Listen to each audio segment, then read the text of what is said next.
The evening light lay across the river like gold poured over glass. The water was calm, broken only by the measured dip of oars and the faint wake of boats gliding toward the pier. Voices carried lazily across the surface. Laughter, calls to keep rhythm, the creak of wood. It was the kind of summer night rowers longed for. No wind, no storm, only a wide, welcoming stretch of water, glowing with the last of the sun. At the edge of the old pier, where weeds grew up between the stones and dragonflies hovered over reeds, a pair of geese kept watch. They were always there, so much a part of the place that rowers joked about them being the river's sentries. They waddled along the bank, sometimes slipping into the shallows to float, sometimes preening, but always close enough to notice. Most evenings, their presence blended into the quiet like the hum of insects. Tonight, though, one of them did not blend. He stood taller than usual, neck stretched high, head tilting back and forth. His wings shifted, restless, half spread, then folded again. His dark eyes fixed not on the boats themselves, but on something farther out, just ahead of where the river met the pier's shadow. The water there looked no different, smooth, calm, reflecting the soft orange of the sky. But he saw it, or felt it. The rowers in the approaching shell barely noticed him. 6 men, backs glistening with sweat, oars dipping in clean rhythm. Their coxswain's voice kept them steady, a calm chant of numbers and timing. They moved as one body, chasing the silver track of their own wake. Their world was rhythm, speed, power. Not birds, not geese. The goose shifted again, his feet scraping on the worn planks of the pier. He hissed low, a sound swallowed by distance. His mate floated nearby, unconcerned, preening feathers against the glow of the water. But he could not. His gaze stayed fixed on the patch of river where danger lurked unseen. To the rowers, the evening was perfect. To the goose, it was a warning. And just as the boat drew closer, silent but for the churn of oars, he opened his wings wide, flapped hard, and let out a cry that cut across the water like torn fabric. Then, with sudden force, he launched himself into the air. The rowers heard it. They faltered, not all, but enough. The perfect rhythm broke. An oar slapped the water sideways. The coxswain's voice snapped, "Hold!" What the hell? The goose rose just above their heads, his wings thrashing the air, his cry echoing again and again. To the rowers, it felt like an interruption. To him, it was alarm. And beneath the surface, hidden by the evening shimmer, a jagged wooden beam lay in wait. Sharp, dark, and close enough now that the boat's prow was aimed straight toward it. Beneath the calm, gold-tinted surface of the river, danger waited unseen. The water, in its deceptive stillness, hid the ruins of storms past. One of the old pier beams, once part of a sturdy dock that storms had battered and broken, jutted at a cruel angle just below the surface. Time and current had sharpened it, stripping the wood to a splintered edge. It leaned like a spear, its broken tip rising just high enough to threaten anything that dared glide over it. From the bank, no one could have seen it. The reflection of the sky masked its dark outline. The evening light scattered in ripples, disguising depth and shadow.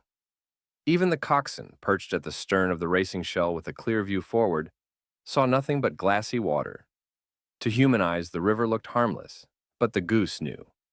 Whether by the way the current twisted by the faint turbulence around the submerged wood, or by an instinct deeper than reason, he sensed it.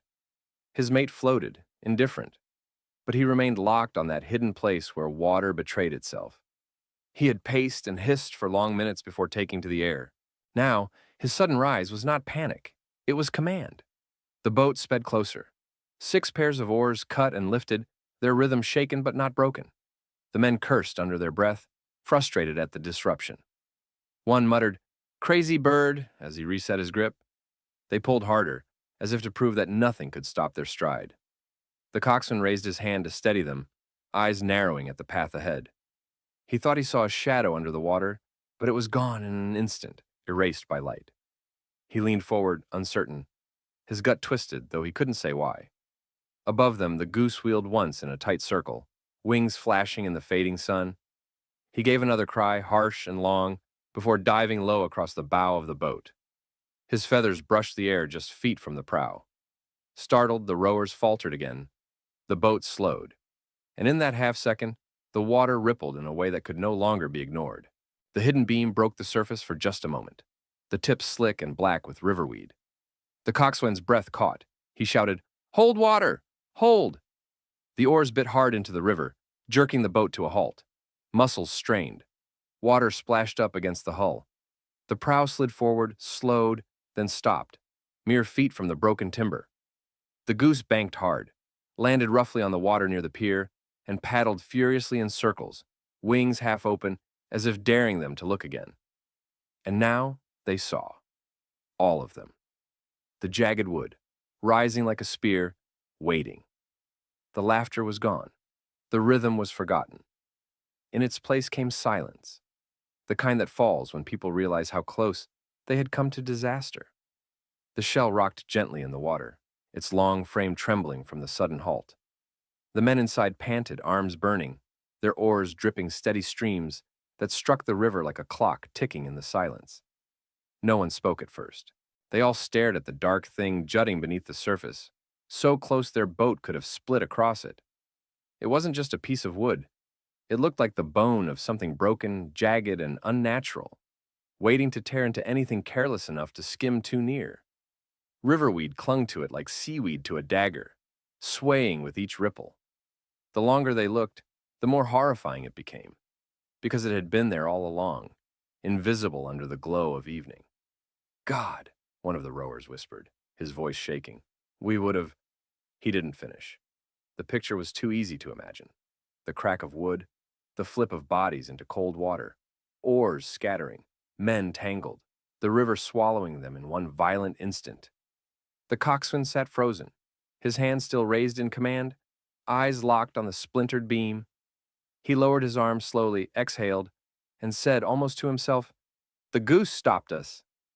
One of the men let out a shaky laugh, more nerves than humor. "What, you think he knew?" But even as the words left his mouth, he sounded uncertain, because the bird had not acted like an animal startled. He had not darted off into the trees. He had flown at them, across their path, crying until they broke stride. He had circled and landed only when they stopped, when they were safe. The Goose was still there, bobbing in the rippling water near the pier. His wings half lifted, chest puffed, he hissed once and shook his head before settling, eyes still fixed on the boat. His mate, unbothered, drifted farther down, dipping her head beneath the water for weeds. The men watched him, each feeling something they didn't dare put into words. Respect, gratitude, maybe even shame. For every time they had cursed the birds for getting in the way, for chasing them off docks, for blocking the boat launch with their endless waddling. The coxswain cleared his throat. His voice was hoarse. "Back it up. Easy now. Let's get clear." The oars dipped again, not in rhythm, not with power, but carefully. Slowly the boat slid backward, each man's eyes flicking again and again toward the jagged beam as if it might lunge after them. They moved until the broken pier was no longer beneath their hull, until the water widened and breathed again. Only then did anyone allow themselves to look away. And all of them looked at the Goose. He floated there, calm now, preening one wing with deliberate care, as if nothing had happened, as if saving a boatload of men from ruin was no more than part of his evening routine. The river was silent again, but it no longer felt like peace. It felt like a warning carried on still water. They rowed back in silence. No chants, no rhythm, just the sound of oars, dipping carefully into the water, pulling them toward the safety of the docks. Each man stared straight ahead, lost in thought, replaying the moment when splintered wood had nearly found them. The coxswain's voice, normally steady and commanding, was absent. He leaned forward, eyes fixed on the pier, as if willing the land to come closer. His hands shook slightly, though he tried to hide it. When the bow finally brushed the worn boards, a collective breath seemed to escape the boat at once. On shore, a few people had gathered, curious at the sudden commotion. They'd heard the Goose's frantic cries, then the shouted command to stop, then nothing for long minutes.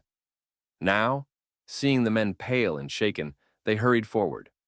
"What happened?" someone called. The coxswain climbed out first, gripping the edge of the dock for balance. His voice cracked as he answered, "A beam!" Broken pier beam. Just under the surface, gasps rippled through the small crowd. Everyone knew the old storm 2 years back had battered the dock, but no one had guessed the river still hid such debris. A boy peered over the edge, eyes wide, and caught a glimpse of the jagged shadow under the water. He pulled back quickly, pale. "It would have gutted the boat," one rower said softly. Another nodded, swallowing hard. "We'd all have gone under." The murmurs rose, spreading along the dock, through the crowd, carrying the weight of what could have been. And then, inevitably, someone asked, "But how did you see it in time?" The coxswain hesitated. His eyes went to the water, where the goose still floated, feathers slick, drifting just beyond the broken beam. He gave a small shake of his head and said, "We didn't." He did. Every gaze followed his. The bird lifted his head, gave a sharp honk, and flapped once before settling again. For a long moment, no one spoke. It seemed absurd, impossible. Yet every man in the boat knew it was true. Without him, they would not be standing here. On shore, the whispers began. The goose stopped them. He flew right at their boat. Like he knew. Children pointed and tugged at their parents' sleeves. Old fishermen, leaning on their canes, narrowed their eyes in silence. Some nodded, as if to themselves. Others frowned, unwilling to say the thought aloud, that maybe, just maybe, the river had its own guardian. As the rowers pulled the shell onto the dock, water dripping from its hull, one of them muttered, "First time I've ever been glad for those birds." His voice trembled between awe and shame. The coxswain straightened slowly, looking back at the river one last time. The goose had gone still, head tucked slightly, drifting near the jagged wood, watching, waiting. And on the dock, a quiet certainty settled over them all. What had happened tonight was no accident. Night had nearly fallen by the time the rowers finished pulling their boat onto the dock. The air had cooled, carrying the faint smell of wet wood and riverweed. Lanterns flickered to life along the pier, their yellow glow spilling across faces still pale with what-ifs. No one hurried home. They lingered, caught in that strange space between relief and disbelief. The men sat on overturned crates, quiet, their muscles still trembling from the effort of stopping so suddenly. Their breaths had long since steadied, but their minds had not. Each saw the same picture, the prow striking wood, the boat splitting open, the river swallowing them whole. "It wasn't luck," one of them said finally, voice low. "We didn't see it, not until it was right there." "The goose," another added, almost reluctantly. A few chuckled, but it wasn't laughter. It was the sound people make when they're afraid to admit the truth. Yet the silence afterwards said more than words. They all knew. If not for that sudden flight, that shrill cry, they would have rode straight into disaster. On the shore, the small crowd repeated the story in fragments. He flew right at them. He circled until they stopped. Never seen a bird act like that. Each telling sharpened the legend, shaping the goose into something greater than himself. Lena Doyle, a child who had watched from the bank, tugged at her grandmother's sleeve. "Grandma, was he warning them?" The old woman's eyes followed the dark shape still drifting near the broken beam. She nodded slowly. "Animals see things before we do. Always have." The words carried through the group. A hush followed, heavy and certain. They all thought of times they had cursed the geese, blocking paths, hissing at passers-by, fouling the docks. But tonight, one of them had seen what none of them could, and his noise, once an annoyance, had become the difference between life and death. The goose flapped his wings once, scattering water into the dimming light. Then he settled again, unbothered, preening as though nothing extraordinary had happened. His mate joined him at last, gliding gracefully to his side. Together they floated near the jagged timber, guardians at their post. One of the men rose from the crate, staring out over the water. "We'll get that beam out tomorrow," he said. "But I'll never forget." He saw it before we did. Heads nodded. No one argued. For the first time, the presence of the geese no longer felt like clutter at the edge of the river. It felt like protection. By morning, the river no longer glowed gold. It lay gray and still, the mist clinging low across its surface. The storm-broken pier beam was easier to see in daylight, its jagged edge breaching the water like a warning finger, blackened and sharp. Fishermen, rowers, and townsfolk gathered along the dock, tools in hand. The task was clear. The danger had to be pulled free before it claimed anyone else. They worked together, tying ropes around the swollen timber, leaning back with grunts as they heaved it toward shore. It fought them stubbornly, the river reluctant to release what it had kept hidden for so long. At last, with a groan of sodden wood, the beam slid out, scraping against the dock with a sound that made everyone wince. It lay there in the sun, ugly and heavy, its splintered edge proof of how close disaster had come. Men stood over it silent. Some spat. Others simply shook their heads. No one needed to say what they all thought. Last night, that thing could have killed them. Not far away on the grassy bank, the geese waited. The pair preened and murmured to one another, keeping a careful distance but never leaving the spot. When someone pointed toward them, voices dropped. Children whispered, eyes wide. "That's him," one boy said, "the one that flew." Adults who had spent years cursing the geese for their mess now watched with a different kind of attention. The bird did not strut for credit. He did not approach for food. He simply remained by the water's edge, calm, watchful, his neck rising tall whenever the crowd shifted. By midday, the broken beam was carted off, loaded onto a wagon, destined for the woodpile. But even as it left, people spoke more of the bird than the timber. The story had already taken root. The goose who had flown, the cry that had broken the rhythm of the oars, the seconds that had saved a crew from being swallowed by the river. As evening came again, lanterns lit the dock, and rowers launched their shells once more. Yet none of them rowed past the pier without glancing toward the reeds. And when they saw the goose standing there, silhouetted against the fading light, they rowed with quiet respect. For what had once been a nuisance was now something more, a sentinel of the river, whose wings had carried a warning no human eye had seen. The weeks that followed blurred into routine. Boats still cut across the river each evening, their oars dipping in familiar rhythm, their crews calling time in steady voices. Children still played along the shore, tossing pebbles and chasing dragonflies. The pier, repaired and cleared of its hidden dangers, stood firm once again. Life moved forward, and yet nothing felt quite the same. The story of the goose traveled faster than the current. Rowers retold it after practice. Fishermen carried it into town. Children whispered it at bedtime, adding small flourishes until it sounded like something out of myth. But at the heart of every version was the same truth. The goose had seen what they had not. His cry, his sudden flight, had pulled them back from the edge. Soon, no one cursed when the birds blocked the dock. No one waved them off impatiently when they hissed. Instead, people paused. Some even offered scraps of bread, laid gently on the water. And always, the goose, the one they now called Sentinel, stood apart. He accepted nothing, asked for nothing. He remained as he always had, watchful, untamed, more shadow than pet. One evening when the river burned orange with sunset, a rowing team glided past the pier. They slowed as they drew near, every man glancing toward the reeds. There he was, tall against the glow, his neck stretched high, wings folded like armor. The coxswain raised a hand in salute. The men dipped their oars in silence, not for rhythm but for respect. Children on the bank clapped softly, as if afraid to break the spell. An old man muttered, "Guardian of the river," and no one laughed. The name lingered in the air, carried by the ripple of water, the rustle of reeds, the echo of wings. The goose gave no acknowledgement. He did not need to. He turned his head, scanned the water, and stood still, eyes fixed on currents humans could never read.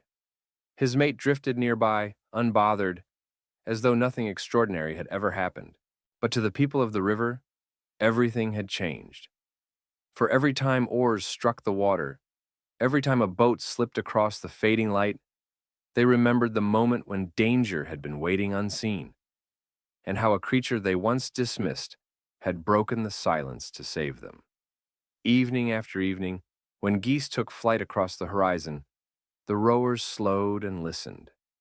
Because once, a single sudden flight had made the difference between life and death. And in that memory, the river would never be silent again.